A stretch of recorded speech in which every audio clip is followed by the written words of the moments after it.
Commander Vexhai gripped the command rail as his ship shook apart around him. The Iron Stormblade's living hull was melting like ice in a furnace, its bio-neural networks failing one by one. Through the main viewer, he could see other ships, in his fleet suffering the same horrible fate. Vessels that had ruled the galaxy for centuries were dissolving into organic soup. But Vexhai was not ready to accept defeat. If these primitive humans thought they had won, they would learn the true meaning of Zephyrian pride. His ship might be dying, but it still had enough power for one final attack. "All remaining power to engines," he commanded. "We ram the human vessel. If we die, we take them with us." The Iron Stormblade's massive bulk began to accelerate toward the Liberty Bell, its 3-mile length aimed like a spear at the much smaller mining ship. Even with its hull failing, the flagship still massed millions of tons. A direct hit would crush the humans instantly. On the Liberty Bell's bridge, Danny Chen saw the attack coming and knew they were in serious trouble. The Iron Stormblade was too big and moving too fast for normal evasive action. His mining ship was quick and nimble, but not quick enough to escape something that massive. "Captain, that thing is going to ram us," he reported, his hands flying over the pilot controls. "I can't get us clear in time." Captain Bryant studied the tactical display, her mind racing through possibilities. The Iron Stormblade was wounded and dying, but it still had enough momentum to destroy them. They needed something to stop it or deflect it, but their weapons were not powerful enough to halt such a massive ship. Then she remembered where they were fighting. "Danny, grab an asteroid," she ordered. "The biggest one you can reach." Chen understood immediately. The Liberty Bell was equipped with mining grapples designed to move space rocks weighing thousands of tons. If he could snare a large enough asteroid and swing it into the Iron Stormblade's path, it might be enough to save them. His hands danced over the controls as he searched for a suitable target. There, a massive chunk of rock and metal floating just outside the battle zone. It was easily 10,000 tons, big enough to give even the Iron Stormblade serious problems. The mining grapples shot out like metallic tentacles, their magnetic clamps locking onto the asteroid with practiced precision. Chen fired the ship's thrusters and began to swing the huge rock in a wide arc, timing it perfectly to intercept the charging Zephyrian flagship. Meanwhile, Jake Morrison was pouring every bit of remaining power into the ship's weapons. The Iron Stormblade's hull was failing, but it was still incredibly tough. He targeted the areas where the biometal looked weakest, hoping to speed up the breakdown process. "All plasma cutters, focus fire on the command section," he called out. "Let's see if we can cook their bridge." The concentrated plasma beams struck the Iron Stormblade's forward hull, adding heat damage to the cellular breakdown already eating the ship apart. Chunks of biometal began falling away like scabs from a wound, but the massive vessel kept coming. Dr. Amy Rodriguez watched her resonance. Frequency spread through the Zephyrian fleet like a plague. Ship after ship was succumbing to the cellular breakdown, their living hulls turning to liquid metal that pooled and drifted in space. But the Iron Stormblade was fighting the effect through sheer size and redundant systems. "The frequency is working, but not fast enough," she reported. "That ship is too big to die quickly." Throughout the fleet, smaller Zephyrian vessels were already dead or dying. The destroyers and cruisers that had seemed so dangerous were now just drifting hulks, leaking biofluid into space. But a few ships were still fighting, their crews desperate to escape the horror that was consuming their fleet. Ben Parker coordinated the attacks on these survivors, using the Liberty Bell's communication system to jam their distress calls. He could not let word of this battle reach the rest of the Zephyrian Empire, at least not yet. Humanity needed time to prepare for the response that would surely come. 3 ships trying to jump to hyperspace," he reported. "I'm blocking their navigation systems, but they might break through." Chief Gunner Alex Murphy was ready for them. The rail drivers that had moved asteroids now hurled projectiles at the fleeing ships with deadly accuracy. One destroyer took a direct hit to its engine section and exploded in a flash of blue fire. Another cruiser managed to escape into hyperspace, but not before Morrison's plasma cutters had torn away half its hull. The iron Stormblade was almost on top of them now, its massive bulk filling the entire forward viewer. Chen's asteroid was swinging toward the intercept point, but it would be close. Too close. "Brace for impact," Bryant announced over the ship's communication system. The asteroid struck the iron Stormblade's port side like the fist of an angry god. The collision sent shock waves through both objects, cracking the space rock and tearing a massive gash in the flagship's already weakened hull. The iron Stormblade's course shifted just enough to miss the Liberty Bell by less than 100 meters. But the dying ship was not finished yet. As it passed by the human vessel, its secondary weapons opened fire in one final burst of spite. Energy beams and bio-missiles streaked toward the Liberty Bell, trying to take the smaller ship with it into death. Morrison's point defense systems came online, shooting down most of the missiles before they could hit. But one energy beam got through, striking the Liberty Bell's engine section and causing significant damage. The ship shuddered under the impact, and several systems went offline. But they were still alive, still fighting. The iron Stormblade continued, past them, its hull breaking apart in larger and larger pieces. The resonance frequency had finally done its work, and the mighty flagship was coming apart like a jigsaw puzzle in an earthquake. Commander Vexhai felt his ship die beneath him as the bridge began to collapse. His last sight was of the ancient human vessel still intact, still dangerous, proving that the Empire had underestimated humanity for the last time. The iron Stormblade exploded in a chain reaction of failing biosystems, its death scream broadcasting across subspace to every Zephyrian outpost within 50 light-years. The message was simple and terrifying. The humans were no longer helpless prey. They had become predators. Commander Vexhai watched the iron Stormblade's main weapon charge to full power. The massive bioship's living hull glowed brighter as energy flowed through its neural pathways. In 30 seconds, the ancient human derelict would be nothing but scattered atoms floating in space. "Target locked, Commander," his weapons officer reported. "The plague ship will be destroyed completely." Vexhai nodded with satisfaction. It was almost too easy. Humans were such a weak species, killed by their own diseases before his forces even had to fight them.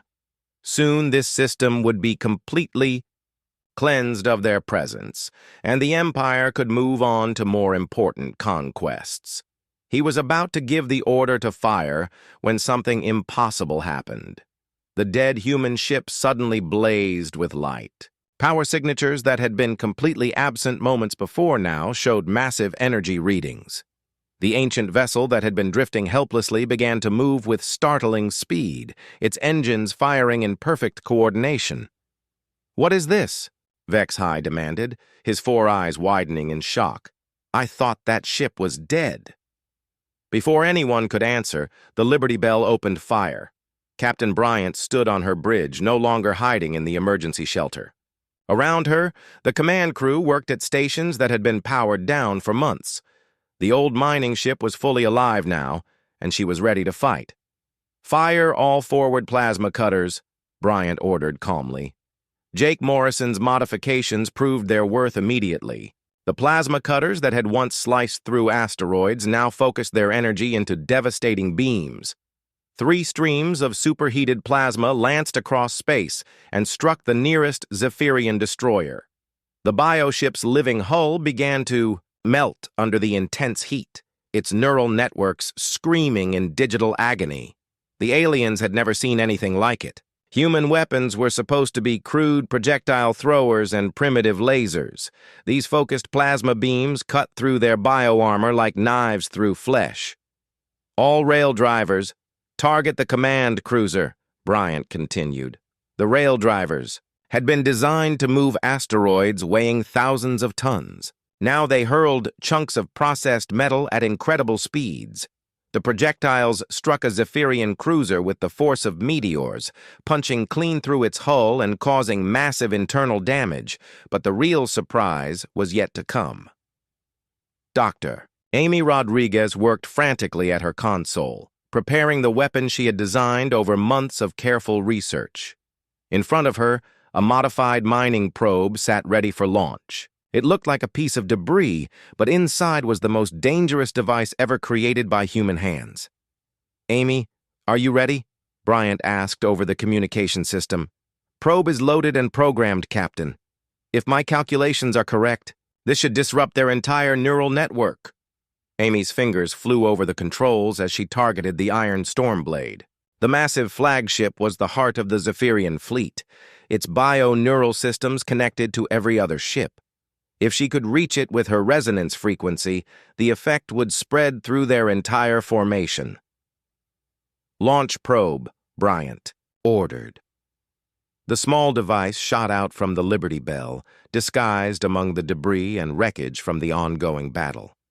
To Zephyrian sensors, it looked like just another piece of destroyed metal floating through space. They paid it no attention as it drifted toward their flagship. Meanwhile, pilot Danny Chen was proving that an old mining ship could be surprisingly dangerous in the right hands. He had spent 20 years navigating asteroid fields, threading massive equipment through spaces that seemed impossible. Now he used those same skills to keep the Liberty Bell alive in the middle of a space battle. Chen rolled the ship between two attacking bioships, using their own weapons fire against each other. When a Zephyrian destroyer tried to ram them, he grabbed a nearby asteroid with the ship's mining grapples and swung it into the alien vessel's path. The destroyer's living hull crumpled against several thousand tons of solid rock. "Nice flying, Danny," Morrison called out as he rerouted more power to the weapons. "But we've got bigger problems coming." The iron Stormblade was turning toward them, its massive bulk moving with deadly purpose. The flagship's main weapon was still charging, and when it fired, nothing would be left of the Liberty Bell except cosmic dust. That was when Amy's probe reached its target. The small device struck the iron Stormblade's hull and immediately began broadcasting the resonance frequency that Amy had discovered. The effect was not visible at first, but the bioship's sensors showed what was happening inside. The living metal that made up the hull began to vibrate at the cellular level. The neural pathways that controlled the ship's functions started to break down as the frequency disrupted their biological processes. Within seconds, the flagship's biosystems were turning against themselves. Commander Vexhai felt his ship shudder beneath his feet. Warning signals flashed across every display as the iron Stormblade's living hull began to fail. The neural networks that connected his ship to the rest of the fleet were screaming with electronic pain before falling silent one by one. "What is happening to my ship?" he demanded. His biotechnician stared at the readings in horror. "Commander, our hull is breaking down at the molecular level. The neural networks are failing throughout the fleet. It's spreading to every connected vessel."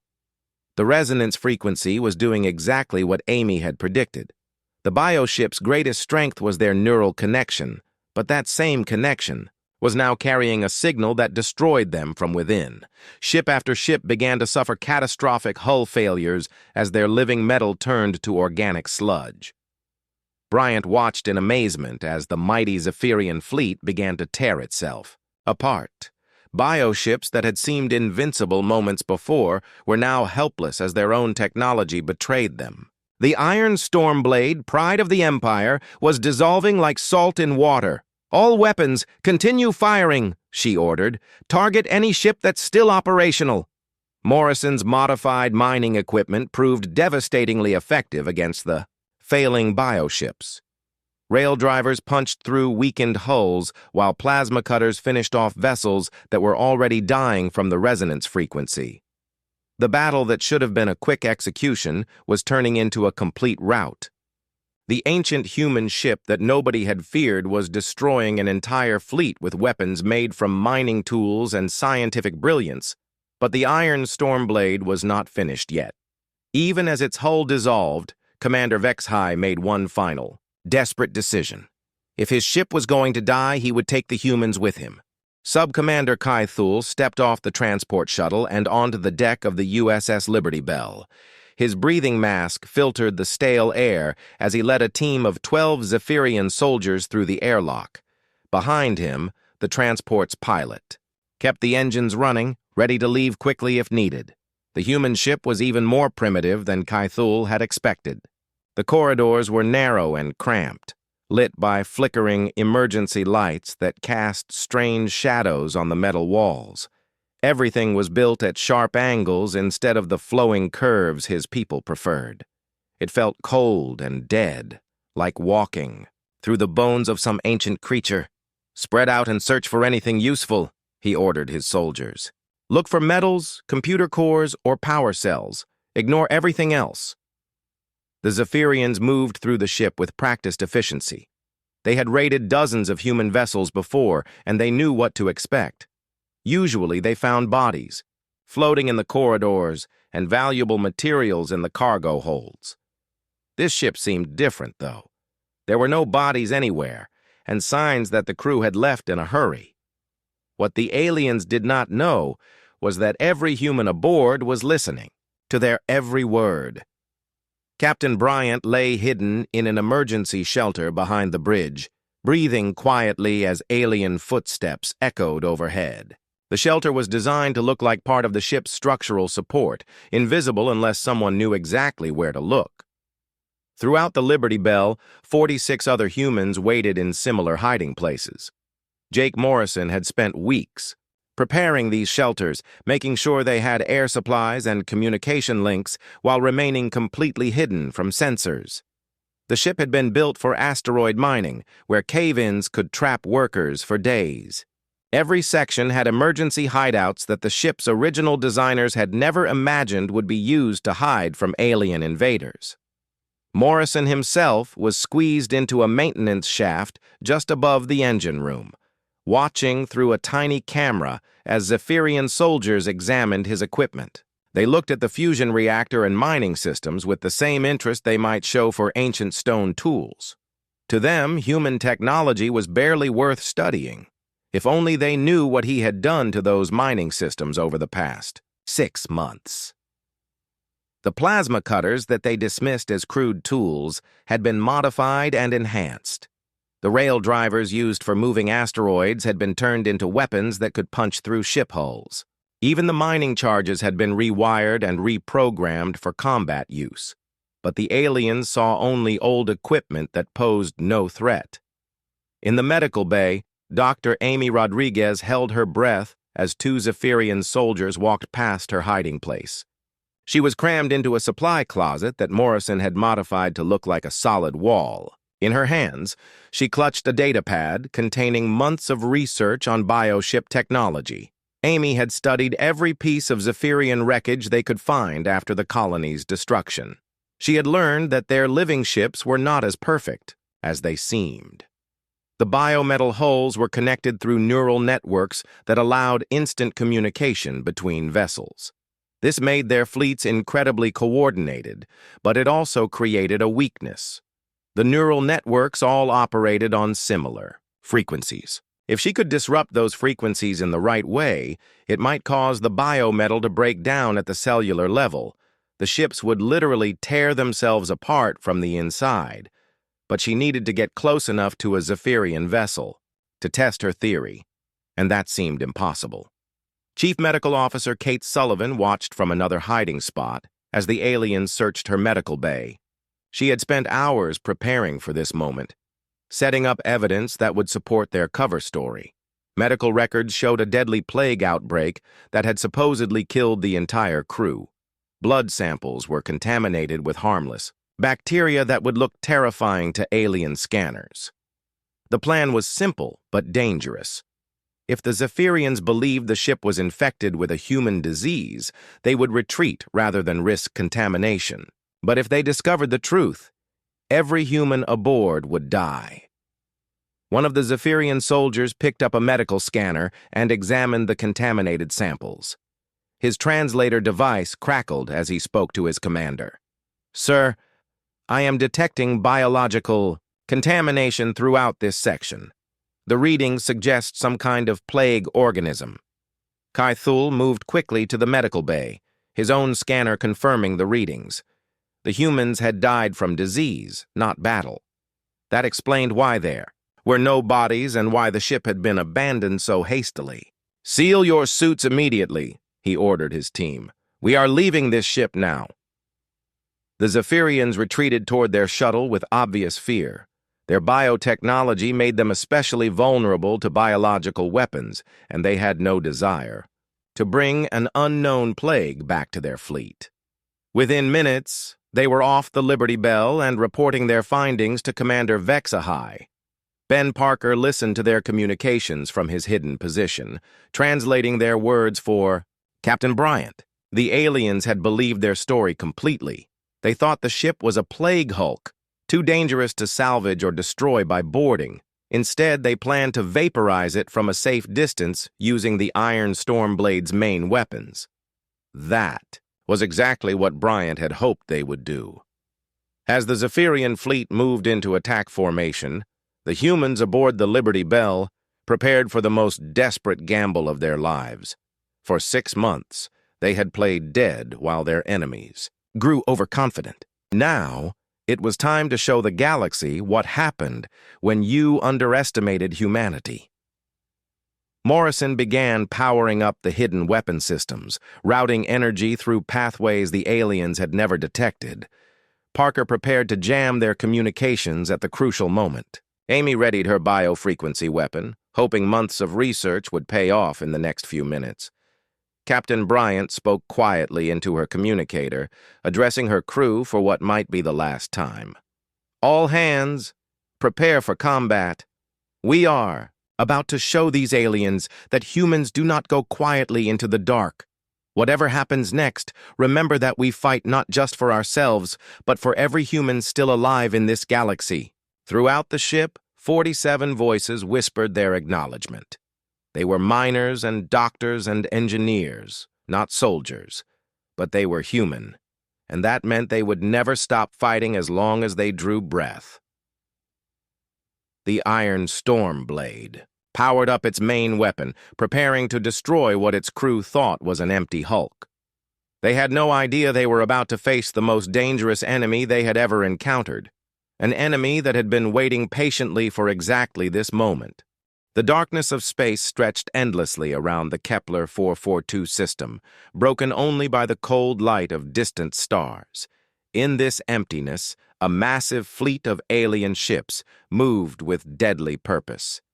The vessels were unlike anything built by human hands. They were grown, not constructed, their hulls made of living metal that pulsed with a faint blue glow. These were the bioships of the Zephyrian Empire, and they ruled this part of the galaxy with absolute power.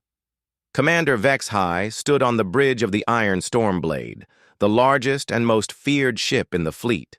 His tall, thin frame was covered in the dark scales that marked his species, and his 4 eyes scanned the tactical displays with cold satisfaction. The Iron Stormblade was 3 miles long and bristled with weapons that could crack planets. Behind it followed 27 other warships, each one capable of destroying human colonies with ease. The Zephyrians had come to this system 6 months ago to crush the human settlement on Kepler 442b. It had been an easy victory. The humans had fought bravely, but their primitive weapons were no match for bioship technology. Now the Empire's ships patrolled the system, hunting down any survivors who might be hiding in the asteroid fields or outer planets. Vexahai was reviewing the latest patrol reports when his sensor officer spoke up. "Commander, we have detected a derelict vessel in the asteroid belt. Initial scans suggest it is of human origin." The commander's lips curled in what passed for a smile among his people. "Show me." The main screen flickered to life, displaying a battered human ship drifting among the space rocks. It was old, very old, with a design that dated back to humanity's early expansion into space. The hull was scarred and pitted from years of use, and no energy signatures were visible on their sensors. "It appears to be a mining vessel, sir," the sensor officer reported. "Possibly 300 years old. There are no life signs detected." HFY studied the ancient ship with amusement. Humans were such a pathetic species. Even their newest ships were crude metal boxes compared to the elegant biotechnology of the Empire. This old wreck was barely worth his attention. "Probably abandoned when the miners fled," he said. "Still, there might be useful materials aboard. Send a boarding party to investigate." What Commander HFY did not know was that the old ship was very much alive. Deep in its metal belly, 47 human survivors worked in desperate silence. They had been hiding here for 6 months, ever since their colony was destroyed. The ship was the USS Liberty Bell, a mining vessel that had become their only hope of survival. Captain Lisa Bryant crouched in the ship's cramped command center, watching the Zephyrian fleet through passive sensors. She was a small woman with steel-gray hair and eyes that had seen too much death. Her hands shook slightly as she gripped the edge of the console, but her voice remained steady when she spoke to her crew. "They're coming closer," she whispered into her communicator. "All hands to hiding positions. Remember, we're dead. We've been dead for months." Throughout the ship, the surviving humans disappeared into hidden compartments and emergency shelters. The Liberty Bell had been designed for asteroid mining, where sudden cave-ins or equipment failures could trap workers for days. Every section had emergency hideouts stocked with air and supplies. The Zephyrians, who built ships that grew like living things, would never think to look for such crude hiding places. Chief Engineer Jake Morrison crawled through a maintenance tunnel, checking the power routing one last time. He was a big man with calloused hands and grease under his fingernails. For 6 months, he had kept this old ship running on fumes and spare parts. More importantly, he had made it look dead while keeping all the important systems ready for action. The ship's mining equipment was still functional, hidden behind false power readings and clever programming. Plasma cutters that could slice through asteroids, rail drivers that could move 1,000-ton rocks, and charges powerful enough to split mountains. The Zephyrians saw them as primitive tools. Morrison saw them as weapons waiting for the right moment. In the ship's small medical bay, Dr. Amy Rodriguez hunched over a workstation covered with alien technology. She was young for a doctor, barely 30, but she had become humanity's expert on Zephyrian bioships through months of studying wreckage from the destroyed colony. Her dark eyes were red from lack of sleep, but her mind was sharp as she worked on her most important discovery. The bioships that seemed so advanced had a fatal weakness. Their living hulls were connected through a neural network that let them work together perfectly. But Amy had found that this same network could be turned against them. The right frequency, transmitted at the right time, could cause their living metal to tear itself apart. She just needed a way to get close enough to test her theory. Communications specialist Ben Parker sat in another hidden compartment, listening to Zephyrian radio chatter through carefully shielded equipment. He was quiet and careful, the kind of man who noticed details others missed. For months, he had been learning their language and monitoring their communications. What he had learned terrified him. The Zephyrians were not just hunting survivors. In this system, they were planning to attack 3 other human settlements in nearby systems. Millions of people would die unless someone warned them. But the Liberty Bell's communications were too weak to reach that far, and any transmission would give away their position. The old mining ship continued to drift silently through the asteroid field, looking for all the world like a dead hulk. The Zephyrians had no idea that every human aboard was alive and planning. They saw only scrap metal where they should have seen the most dangerous ship in the galaxy. Captain Bryant watched the alien fleet move closer and felt a cold determination settle in her chest. Her people had lost everything. Their homes, their families, their entire world had been taken from them. But they were still alive, and as long as they drew breath, they would fight. The Liberty Bell might be old and battered, but it carried something the Zephyrians could never understand. It carried human stubbornness, human cleverness, and human refusal to give up. They had dismissed it as a worthless relic, but they would learn the truth soon enough. In the darkness of space, the ancient ship waited patiently for its moment to strike. The Zephyrians thought they had won this war, but they had never faced an enemy like humanity before. They were about to discover that the most dangerous ships were not always the newest or the largest. Sometimes they were the ones nobody feared until it was too late. Jake Sullivan stood on the observation deck of the colony ship Endeavor, watching as another dead world slowly came to life. 3 months ago, this planet had been nothing but poisonous gases and toxic soil. The Galactic Empire had marked it as uninhabitable on their star maps. They called it Death World Gamma 7. Now green plants grew where nothing should survive. Human children played in gardens that bloomed with earth flowers mixed with alien plants that humans had learned to eat. The air smelled clean and fresh, filtered through biodomes that turned poison into oxygen. Jake pressed his hand against the viewing window and smiled. 12 worlds like this one now flew human flags across the galaxy's edge. 12 worlds that other species had given up on. 12 worlds that humans had made their own. Dr. Lisa Morgan walked up beside him, carrying her daily reports. She was shorter than Jake, with brown hair always tied back in a practical ponytail.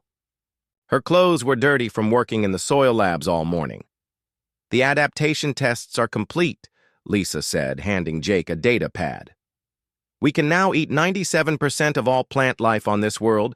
The other 3% just needs another week of genetic tweaking." Jake looked at the numbers. In 3 months, human scientists had figured out how to digest plants that had evolved for millions of years to be toxic to all life. The Empire's scientists said it was impossible. They were wrong. "What about the protein sources?" Jake asked. Lisa grinned. "Even better. The big lizard creatures that live in the southern continent taste like chicken. We can hunt them or farm them. Either way, we'll never go hungry here." That was the secret other species didn't understand about humans. They could eat almost anything. Where other aliens needed specific foods from their home worlds, humans just adapted. They learned. They changed their own biology until any world could feed them. Captain Ben Rodriguez joined them at the window. He was a big man with thick arms and scars on his hands from years of fighting. His job was keeping the colony safe, but on human worlds. That meant something different than it did for other species. "The defense grid is online," Ben reported. "But we won't need it for defense." Jake raised an eyebrow. "Explain." Ben pointed to the construction sites visible through the window. Large machines were building structures that looked like weapons platforms, but Jake knew they were something else entirely. "Those aren't just guns," Ben said. "They're conversion units. If anyone attacks us, their weapons become our raw materials. Their ships become our metal. Their energy weapons become our power source." Jake nodded. This was standard human military doctrine now. They didn't just defend themselves, they consumed their attackers and became stronger. Every battle made them harder to beat. Lisa pulled up another screen on her data pad. "We've also solved the waste problem. Everything that dies on this world gets broken down and recycled. Nothing gets wasted. Even the bodies of dead animals become fertilizer for our crops. This was what made humans different from every other species in the galaxy. Other aliens created waste. They used resources and threw away what they didn't need. Humans consumed everything. They recycled everything. They wasted nothing." A communication alert sounded through the ship's speakers. Jake walked to the command center, where the communications officer was waiting with an urgent message. "Sir, we're receiving reports from all 12 colonies," the officer said. "They're all requesting the same thing." Jake read the message display. Each human colony was asking for permission to expand to nearby star systems. They had filled their current worlds to capacity and were ready to spread further. How long has it been since we started this expansion? Jake asked. 60 years since the first colony ship left Earth, the officer replied. 12 years since we reached the current expansion rate. Jake did the math in his head. 60 years ago, humans had been confined to one star system.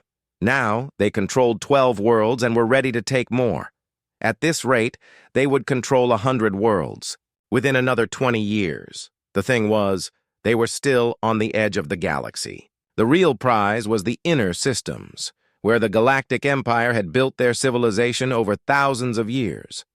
Those worlds were rich with resources and technology that humans could use. But first, they needed to be diplomatic. Jake had orders from Earth to try peaceful contact before taking what they needed by force. Ben walked over to Jake's station. The Empire's patrol ships have been watching us for weeks. They know we're here. What's their response? Jake asked. Nothing aggressive. They just watch and take notes. I think they're trying to figure out what we are. Lisa laughed from across the room. They think we're just another primitive species looking for scraps on the galaxy's edge. They have no idea what we're really doing out here. Jake looked at the star map displayed on the main screen. Red dots marked human colonies. Blue dots marked Empire worlds. The blue dots were clustered in the galaxy's center, surrounded by vast, empty spaces that the Empire considered worthless. But humans saw those empty spaces differently. They saw room to grow. They saw resources waiting to be claimed. They saw worlds that could be made into new homes for humanity's endless expansion. Open a channel to Earth Command, Jake ordered. Tell them we're ready for the next phase. The communications officer worked for several minutes, establishing the connection across dozens of light years. Finally, the channel opened, and Jake found himself speaking directly to Admiral Harrison back on Earth. Admiral, Colony Group 7 is ready to proceed with diplomatic contact, Jake reported. We have established stable populations on 12 worlds and are prepared to expand to 47 additional systems. Admiral Harrison's voice came through clearly despite the distance. Excellent work, Commander Sullivan. You have authorization to make first contact with the Empire. Offer them our standard terms for peaceful coexistence. Jake smiled. The standard terms were simple. Humans wanted official recognition of their territory and the right to expand into unclaimed systems. In exchange, they would offer trade agreements and mutual defense pacts. Of course, the Empire would probably reject these terms. They saw themselves as the galaxy's rightful rulers. They wouldn't want to recognize humans as equals. That would be their mistake. Understood, Admiral. We'll send our diplomatic message today. Remember, Commander, Admiral Harrison said, his voice serious. This is their first warning. If they choose to be reasonable, everyone benefits. If they choose to be hostile, Jake finished the sentence. Then we show them what humans do to obstacles in our path. The communication ended, and Jake turned to his staff. Lisa was still studying her biological data. Ben was reviewing defense systems. The communications officer was preparing the diplomatic transmission. They all knew what came next. They would offer peace, trade, and cooperation to the Galactic Empire. The Empire would either accept humans as partners or reject them as threats. Either way, humanity would continue to expand. They would continue to consume. They would continue to grow. Because that's what humans did. They adapted. They overcame. They never stopped moving forward. And if the Empire stood in their way, they would learn what happens when an unstoppable force meets an object that thinks it's immovable.